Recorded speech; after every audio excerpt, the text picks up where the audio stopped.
So most of you guys have probably heard about the Tesla, the electric car, and PayPal, of course. Everyone uses PayPal. And I'm sure a lot of you guys have probably even heard of Elon Musk, the guy that invented PayPal. He also invented Tesla, and he's the creator of SpaceX. But I'm going to tell you a story that you probably don't know. And that is that Elon Musk, after he had created PayPal, he had literally earned well over $100 million in just his 20s. Enough money to be able to not only retire himself, but to be able to retire his great-great-grandkids. However, when he went on and he created Tesla and then SpaceX, those companies started having issues. And he reached out to investors to get help. But he couldn't get enough money to be able to keep those businesses afloat. So he took out all of his own money, literally over $100 million of his own life savings, money that he didn't even need to spend, and he invested everything he had into saving those companies.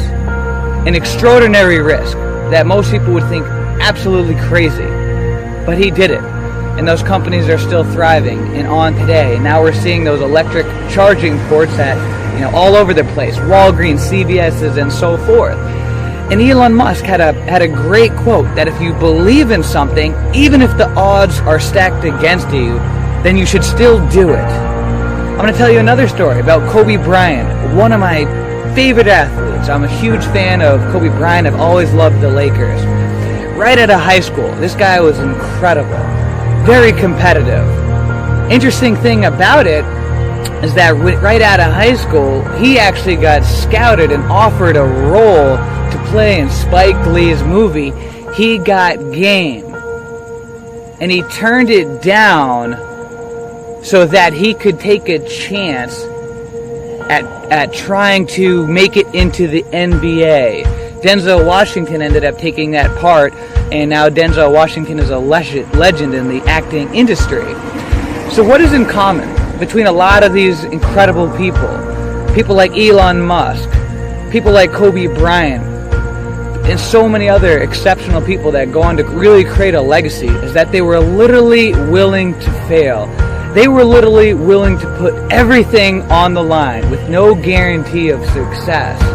I was just talking with one of my friends earlier today, someone who's an incredible internet marketer, and he was saying how he is literally willing to lose 20% of his subscribers just from any one post, any single one piece of content that he puts out there.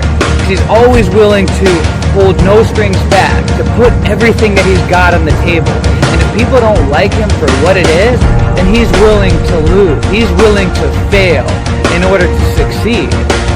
And I see that a lot, where a lot of people, they don't really want to take that jump towards creating their own dream. They don't want to take that jump because they're not willing to fail.